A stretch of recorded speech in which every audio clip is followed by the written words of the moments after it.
To say goodbye to their fathers because they've got to go to war in the East and rarely come home.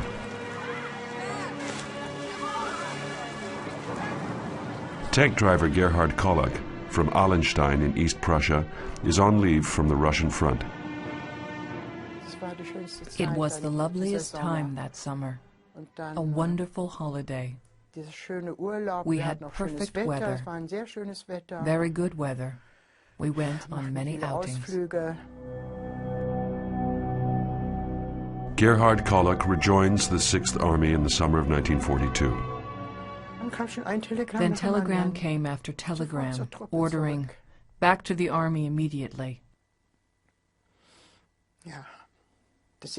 I didn't give him the first one. I hid it. I didn't want to let him go. The next day, there was another one. Back to the army immediately. I had to give it to him. Otherwise, they would have fetched him. And he didn't want to die like that either, being fetched and shot as a coward. She will never see him again. On the 23rd of August, the leading tanks reach their target. The Volga, north of Stalingrad. It was an overwhelming sight. Below us was the enormously wide flood of the Volga, and on the opposite side, this low riverbank which stretched to eternity, to the furthest horizon. We were standing in Europe, looking at Asia. Our division has been refused winter clothing. Please God, dear ones, that I see you again this year. If Stalingrad falls, the Russian Southern Army will be destroyed. A silence, so that you don't believe you're in the midst of a war. It was the calm before the storm, we said. One of our comrades had a beautiful voice. And it's giving me gooseflesh now. He sang the song of the Volga. It gave us cold shivers. How should I say? Whenever I hear the song of the Volga now, cold shivers run down my spine. The Song of the Volga from the operetta The Tsarevich by Franz Lehr became the hit song of the 6th Army.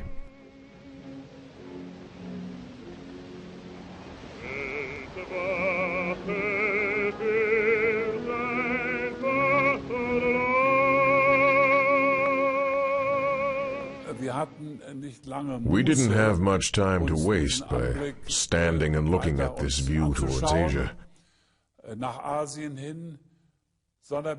We were being shot at by an anti-aircraft battery close by. So, we had to attack and eliminate them. We did that. We charged full speed at this anti-aircraft division. And to our horror, we discovered that it was being operated by women. Loringhoven's division is one of the first to admit that the steel ring around Stalingrad isn't so easy to penetrate, that the enemy is mobilizing all its forces, and that they even let women fight. And at the time, this appeal came, an appeal to the soldiers. There is no land for us beyond the Volga. We knew before that we will neither cross the Volga nor retreat. We didn't need convincing. We knew that's the way it has to be. We knew what we were defending, our country, and most important, our city. The German Air Force bombs the city till it's ready to be stormed. The same day that the German tanks reach the Volga, the Luftwaffe drops 41,600 bombs on Stalingrad.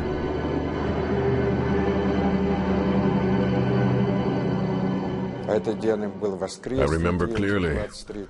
It was a Sunday afternoon, the 23rd of August, at exactly 4 minutes.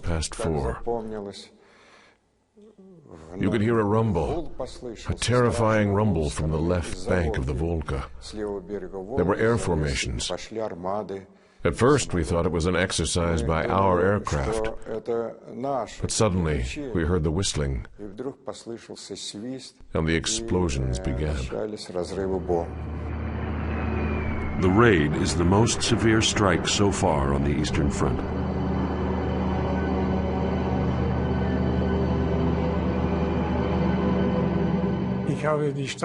I saw the city ahead of me, a flourishing city. We were the first to drop bombs there, because the other aircraft were deployed elsewhere. I had the impression that there was a huge industrial city below me. There were factories everywhere.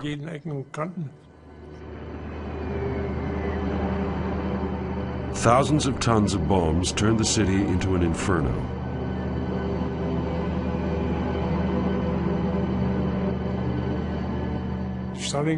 Stalingrad had to be annihilated because there were so many factories producing supplies for the Soviet army. That's why they all had to be wiped out. Every time we were given the command to target a different factory.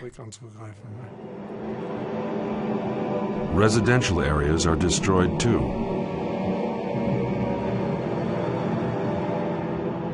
40,000 people die in Stalingrad during the first week of bombing.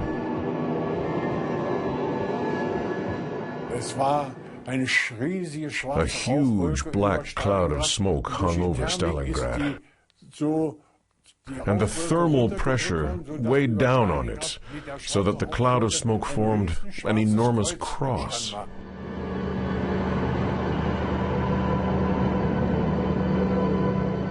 At the time, we saw it as virtually a tombstone for Stalingrad. No one had an inkling yet that it would be the tombstone of the Sixth Army.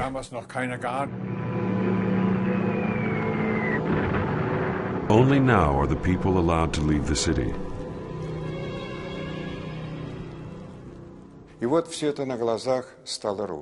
Everything collapsed before our eyes.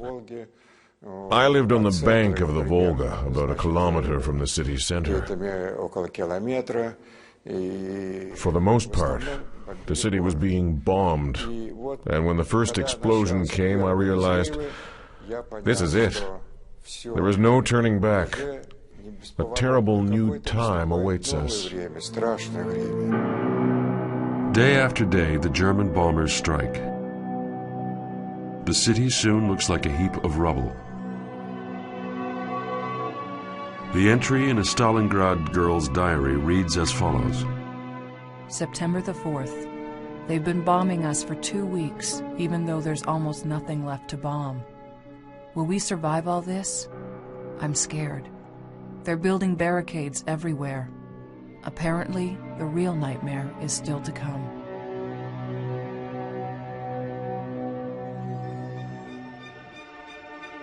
German soldiers march into Stalingrad on the 13th of September. Many citizens are surprised by their first contact with the attackers. I saw some handsome men marching there. They looked like Olympic athletes.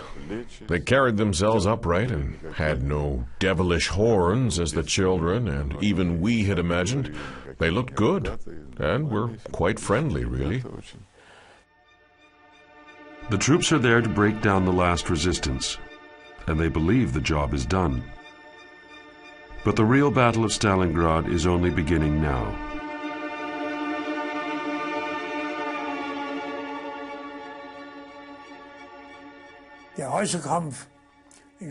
Fighting in the buildings in Stalingrad itself was new to us. That's why there were so many losses, because we lacked experience. This is warfare in a wilderness of rubble and devastation. The enemy is invisible and everywhere. It's a fight for a house, where death lurks behind every corner.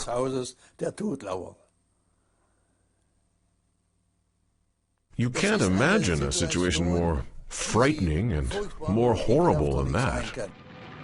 A German general writes to a friend. Attacks coming from cellars, from hidden bunkers and ruins lead to heavy losses among our troops. He runs across the battle zone with shots ringing out and with ricocheting bullets and so on. I yelled, "Schappel, get down, quickly! Schappel, hurry! They're firing!" Suddenly, he goes down into a bomb crater. He'd been shot in the back. It had ripped open his left shoulder, and where the bullet exited on the right, everything was torn open. The air from his lungs was blowing out there. He said, "Well, Helmut, the war's over now." And I said, "Yes, Schappel, the war is over. I promise I'll fetch you tonight. I promise. Lie here quietly and I'll send the first aid people to you. You're very seriously wounded. Can you hear the air from your lungs?" "Yes," he said. The first aid workers arrive too late. Regiments turn into units of shock troops. They call it the War of Rats. One wrong move can be fatal. When fighting in the buildings, we came across all sorts of things. Where Russians were sitting in the cellar, our men were on the first and the second floor. But then there were Russians on the top floor again. Oh, we often saw that in the remaining solid buildings. Every building became a fortress in